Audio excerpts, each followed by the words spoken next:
Alors, je vous préviens tout de suite, ce n'est pas une vidéo technique, c'est une vidéo un peu high level, haut niveau. C'est-à-dire qu'on va prendre un petit peu on va s'élever un petit peu de ce peuple qui a l'habitude de raconter tout et n'importe quoi, et on va être plus intelligent.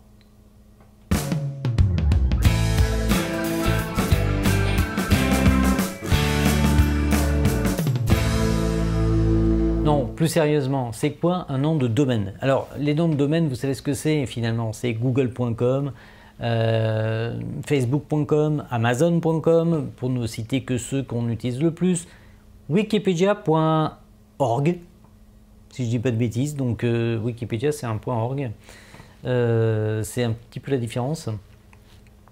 Alors, un nom de domaine, c'est un nom de domaine, maison de WP par exemple, suivi d'un point quelque chose qui est en souvent très peu de lettres. C'est .com, .org, .fr pour les sites français, .be pour les sites belges, .ch pour les sites suisses. Oui, ch comme Suisse. C'est pas... Je sais. Et .uk pour la Grande-Bretagne, je crois. Donc c'est un nom de domaine. Donc c'est le nom de votre marque finalement, comme Google, c'est le nom de la marque Google, suivi d'une extension de domaine. C'est ce qu'on appelle les domaines primaires, entre guillemets. Grosso modo, c'est les .com, .org, .net et les extensions dites de pays. Donc le .fr pour la France, le .pt pour le Portugal, oui, pourquoi pas, le .be pour la Belgique, .ch pour la Suisse. La Suisse. Oui, c'est bizarre, hein, CH pour la Suisse, mais c'est comme ça. Voilà. En fait, c'est le code est à 2 lettres et ce sont les 2 lettres du code ISO international du pays. Généralement, si vous êtes vendez un produit pour un pays donné, je vous conseille de prendre l'extension de pays. Et si vous êtes plus générique, moi par exemple, Maison WordPress vend aussi bien en Belgique qu'en Suisse qu'en France, que n'importe où d'ailleurs. Donc c'est plutôt .com. Après c'est juste une question de préférence. Il faut savoir que les noms de domaine sont payants, ça c'est, et que leur prix varie entre 10 et 20 € environ. Donc voilà, vous pouvez avoir du 12 € hors taxe assez facilement, ça va jusqu'à un petit peu plus. Ça dépend aussi de l'hébergeur, c'est pas toujours les mêmes prix, ça dépend combien vous en avez. Si vous en achetez 10 000 noms de domaine, bah, vous aurez des réductions. Donc voilà, et puis ça dépend si c'est le .com ou le .fr, sachant quand même que les .fr, les .be, les .ch, les .com, les .net et les .org, ainsi que les .lu pour le Luxembourg, j'avais oublié. Ils sont petits, alors des fois on les oublie. C'est pas gentil d'oublier les petits, je sais, mais je n'ai jamais dit que j'étais politiquement correct. Donc voilà, c'est à peu près tous le même prix, à quelques euros près par an. Quand vous achetez un nom de domaine, vous en êtes propriétaire. Et ça, c'est super important. Il faut que vous soyez le propriétaire du nom du domaine. Même si c'est l'agence qui s'occupe de votre site web, qui achète le nom de domaine, elle doit l'acheter à votre nom. Et donc, elle doit vous le facturer à part, parce que c'est vraiment votre nom de domaine. Voilà. Et on peut le vérifier sur Internet si c'est votre nom s'il est bien à votre nom ou pas. Voilà. C'est ce qu'on appelle la base de données Whois, qui était très utile à une certaine époque et qui est devenu beaucoup moins utile aujourd'hui parce que très souvent les noms des propriétaires sont masqués. Alors qu'à l'époque, il n'y avait pas le GRPD, il n'y avait pas tout ça, et on pouvait avoir des noms de domaine avec, on savait vraiment qui était le propriétaire, et on avait une adresse mail assez fiable pour contacter la personne en cas de problème, ou que ce soit juridique, etc. Je vous déconseille fortement de piquer une adresse comme ça au hasard, sans vérifier la propriété auprès de l'INPI ou des sociétés comme ça. D'accord? Parce que on ne prend pas des noms de domaine comme ça, il peut y avoir des marques déposées, des choses comme ça. Sachez quand même que lorsque vous déposez un nom de domaine, vous avez une date de dépôt qui est visible, et donc si quelqu'un venait à déposer une marque qui correspond à votre nom de domaine, ça serait un problème pour lui, parce que c'est l'antériorité qui compte.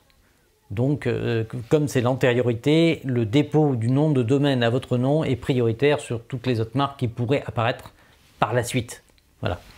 Donc vous n'êtes pas obligé techniquement de déposer votre nom de domaine à l'INPI par exemple. Vous pouvez le faire, je vous le conseille à la limite, mais voilà, c'est pas une obligation. Sachez que je ne suis pas un juriste, hein, je suis un technicien, donc prenez tout ça avec des pincettes, mais bon, jusqu'à présent, j'ai pas eu vent d'histoire, de problèmes juridiques comme ça. Par contre, c'est vrai que le site Milka, par exemple, la fameuse marque de chocolat, a porté plainte contre quelqu'un qui avait déposé Milka comme nom de domaine. Voilà, et ça s'est fini au tribunal, et effectivement, il a perdu. Voilà. Mais la marque existait depuis avant le nom de domaine. Et là, je vous parle de choses qui existaient en 97, par exemple, en 97 pour les Suisses. Donc au début d'Internet, c'était un peu... voilà, ça ne se réglait pas forcément à l'amiable. Bon, voilà. Bon. Ensuite, il faut savoir que tout ce qui est à gauche, donc avant le nom de domaine, ça vous appartient. Typiquement, google.fr, il faut l'acheter. Bon, il est déjà pris, mais bon, imaginez que vous créiez le site André.com, par exemple. Ça existe déjà, il y a déjà une marque de chaussures, je crois, qui s'appelle comme ça. Donc, André.com, ça va pas marcher, mais bon, on va dire que vous achetez André.com. www.andré.com, c'est à vous. Toto.andré.com, c'est à vous. Tout ce qui est à gauche, vous faites ce que vous voulez avec. Voilà. Vous n'achetez que le nom de domaine, c'est-à-dire le andré.com. Tout ce qui est à gauche, tout ce qui est avant, il n'y a aucun souci, vous pouvez faire ce que vous voulez avec. En général, vous prenez www pour mettre sur Internet, voilà, et puis basta.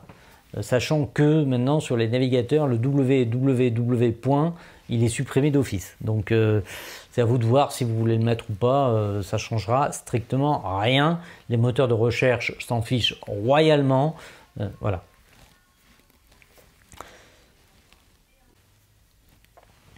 Alors, que dire d'autre? Eh ben, je vais en parler en détail avec les DNS. Mais il faut savoir que le nom de domaine, ça vous sert aussi pour les adresses mail. C'est-à-dire que vous avez un arrobase nomdedomaine.com ou un arrobase www.nomdedomaine.com. Oui, alors ça paraît idiot hein, d'avoir www. Dans le domaine, mais souvent les adresses gouvernementales françaises, c'est comme ça. Hein. C'est dfipg.tatatitatou.tatati.tatata.titi.toto.gouv.fr. Quand même. Faut ça, au minimum.